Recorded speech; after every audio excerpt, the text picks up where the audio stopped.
Now, the news. We're going to start this one off with one of the biggest stories of the year. As it turns out, perfection is not perfect, and Glock is discontinuing all of their current production models.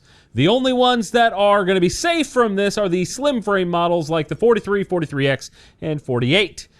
This means the Gen 3, 4, and 5 are just going away. This has purportedly been done, this is the alleged thing, in response to the infamous Glock switches that allegedly turned Glocks into illegal MGs. But Glock is not just giving up. The guns will be replaced with a new Model V version of the gun. More info on that coming soon. The list of the new pistols seemingly, however, does not include the Aimpoint COA versions that just came out a little bit ago, and the only 9mm MOS version on the list is the 19X MOS with a threaded barrel as a distributor exclusive. Lots of strange choices going on here, and this comes after they discontinued 54 different models earlier this year. I don't know exactly what is going on over there, but it seems strange to preemptively make this move based on the actions of criminals, allegedly. However, Glock hasn't really come out and said this officially, so we're going to have to wait and see what really happens. I hope for their sake that the new V models aren't just a slightly modified version of their current guns, because we would all, I'm hopefully speaking for you guys, we would all like to see some innovation out of them. If you want a more in-depth look at this, Mr. Guns and Gear has a whole video about it that you should definitely go watch. I would love to hear your thoughts on this situation. Do you think they're making the right call? Is something else going on to make them change their entire lineup? And will the new V-Series be worth the money? Sound off in the comments below. Welcome back to another episode of the Gun Collective News. I'm John Patton. Hello, welcome. It's great to have you here. If you're new to the channel, please get subscribed, hit that button, get subscribed. We are trying to get to 500,000 subscribers on YouTube so I can do a massive giveaway, and your help would be much appreciated. That would be rad. And if you're already subscribed, thanks for doing that. We have a couple bits of other industry news before we start climbing the absolute mountain of new guns this week. FN announced that they are ditching the SCAR 16S, 17S, and 20S. They are keeping the 15P for some unknown reason.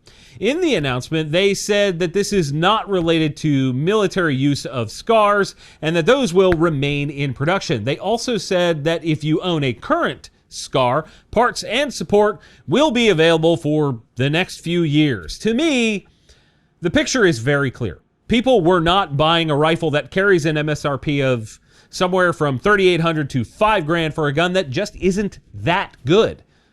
It's not $5,000 good. I shared a meme on social media calling the gun mid, and folks lit up the comments with their opinions. Is it a bad gun? Absolutely not. Is it worth the MSRP? Absolutely not. Ruger has responded to Beretta buying a big chunk of their stock a few weeks back. We covered that in, I don't know, 3 or 4 episodes ago. Beretta bought $45.9 million worth of Ruger stock, which is about 7.7% of their total available stock out there. However, in Ruger's statement, it's been said that they actually have 9%. So I guess they had some already, or something else is going on. Ruger came out and said that they have approved this transaction and that Beretta has not shared with them what their potential areas of operational and strategic collaborations are, and they also said that Beretta refused to enter into a customary confidentiality and standstill agreement to facilitate discussions. That's interesting. The plot continues to thicken on this, and I'm here for it. I love this. I don't know what the hell's happening, and this is going to be great. This might get interesting, and we're going to continue tracking it for you guys. Now, I promised some new guns this week, and boy, do we ever have a crap ton of new guns. Are you guys ready? Let's fire up that minigun. It's rapid fire time. SDS Arms / TSOS has a new 1911 called the A1 Stakeout, chambered in 45 ACP. It's as classic as they come, but with a couple modern upgrades. That's cool. MSRP is $565. If it runs, that's not too shabby. They also expanded the PX9 lineup with the carry comp for $562 MSRP and the tactical comp for $539 MSRP, because bigger gun equals less money in their minds. Cool, great. Springfield has a couple new releases for us this week. First is a new Hellcat chambered in 380 ACP. It's the same as the 9mm versions, just less recoil. They have a 3-inch barrel, one 11-round and one 13-round mag, and an MSRP of $653. That sounds a little expensive? I don't know. These guys also released 4 California compliant models, the 4.5F and 4.5F comp, as well as the 4.0C and 4.0C comp. They will all have a loaded chamber indicator, mag disconnect, and 10-round mags to go with that compliance. Blech, gross. MSRP is $694 for the non-comp and $765 for the comp versions. Ruger has introduced a new version of the American rifle 2nd gen called the Prairie. These have a bull barrel that's been fluted, spiral fluted, smoked bronze Cerakote, and a splattered stock. They come in 308, 6.5 Creed, 223, 22 ARC, 300 Win Mag, and 7 PRC. I think the 22 ARC would be the best of all of those. That's my opinion. MSRP is $729 across the board. Ruger also announced a new version of the Marlin Trapper 1894 lever action in 10mm auto. Yes, that's right. A 10mm lever gun. It's the first one I've seen. That means you can use those pissin' hot reloads and you get some extra barrel length, a full 16 inches of barrel for you to play cowboy. Sounds like a great hunting rifle. So honestly, that would be fantastic. PSA released their new Saber mixtape, which is clearly a poke at Q's Honey Badger. They have 8-inch barrels in 300 blackout with a 1-in-5 twist for those heavy subsonic bullets. It's also got the Maxim CQB brace out back and a bunch of other stuff. There's a lot going on here. MSRP is $1249. The Honey Badger has an MSRP of $3150, just for reference there. Meridian Defense announced 2 new ones this week as well, the AK-103 and AK-101. I've said many times that I am not an AK guy, an AK expert, but these look pretty rad on the surface. They look very clean from what I've seen. They are tailored for the US market and have US-made internals and barrels, along with some other nice-to-have stuff. MSRP is $1850 for both of those. Clayco47, who is an AK guy and is an AK expert, has a full video on the 101, and it looks great. Go check that video out. There will be a link in the description. Is it worth nearly $1,900? Unknown, but you can watch that video from Clay and go find out for yourself. Wilson Combat released a new version of their P365 called the 2.0. The original version came out about 2 years ago, and this looks largely like cosmetic changes to me. But there are 5 different versions of this gun, with MSRPs ranging from $1135 up to $1622 for a P365. I would never. And Spend Out Arms has a new bolt action 308 with a 700 pattern, Remington 700 pattern action, so you can use all those accessories. It's got a 20-inch 5R rifled barrel with a 1-in-10 twist and AICS mags for $800 MSRP. And with all this new stuff, all I can think is, holy shit, I need to hit the lottery. We have a bunch more stuff to cover, so we're going to get to that right after this word from our sponsor, XS Sights. I've been wanting to work with a company like XS for a long time. They offer sighting solutions for all kinds of brands out there, and a bunch of them are meant to be fast while keeping you accurate. For example, I got these 3-dot sights on the Desert Eagle, the Co-Witness style on the Masada Slim, and another more different set on this VP9 build. And since you watch TGC, they set you guys up with a big discount. If you use our code TGC at XS Sights, you'll save 20%. That's massive. Big thanks to XS Sights for sponsoring this week's video. Let's keep it rolling with this week's Friendly Fire questions. If you want to ask me a question, put it down in the comments with the words Friendly Fire so that I can go find it. That's how we do this. That's how it works. First is from Ryan Bordeaux, and he says, will the Dagger and other clones be affected by this Glock BS, if at all? It's very likely that they will probably sell more of those now that the Glock stuff is going to go away. I think that'll probably ramp those up, especially if Glock's new V models aren't great. I don't think Glock is going to fall apart or go away. I don't think that's going to happen at all, but this is definitely a big change for them.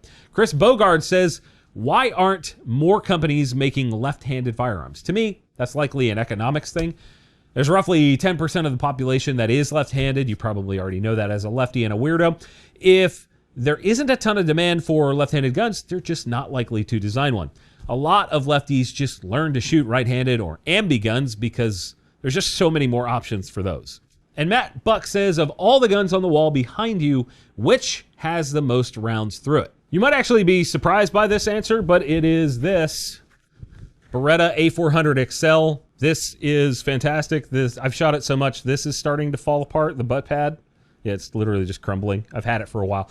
This has had a crap ton of rounds through it. I'm not positive how many rounds I've shot through that gun, but it's well into the 5 figures at this point. Otherwise, it's going to be an AR that I put together. It was the second one that I ever put together. It has a Plum Crazy polymer lower, a Geisley Super Dynamic 3-gun trigger, and an Osprey Defense piston system with a Daniel Defense lightweight barrel. It is a absolute mutt, but it holds a special place in my heart because it was the second one I ever did. The first one was up there. It's a 50 Beowulf.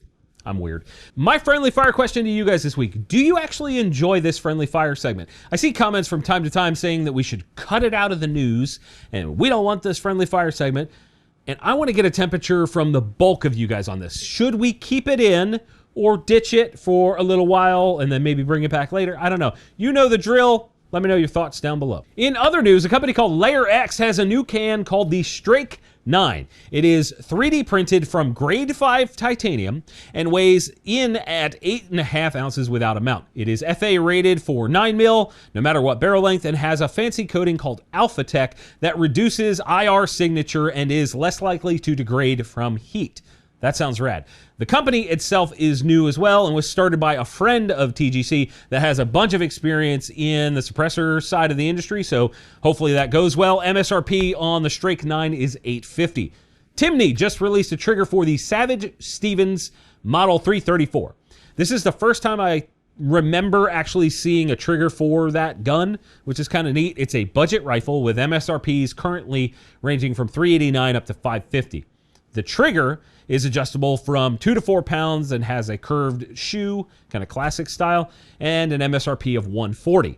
Mischief Machine has come out with something interesting for the slim frame Glocks that we mentioned earlier. Those are going to stay, and this might make you want one. Long story short, you can now use CZ75 mags in them with this kit. MSRP on the kit is $65. That means way more options for various magazines than ever before. That's cool. Our friends at KDG have a new product that allows you to mount your Garmin Zero chronograph to your rifle using their Connect technology. You just clip it in, just push, and it sticks into the M-LOK stuff. That's cool. We've been testing one for a while, and it's been working well for us. For the record, KDG has sponsored us in the past. They're not currently a sponsor of TGC, but I think it's important for us to have that conversation. You need to know that. This is not a sponsored segment. That's a new product.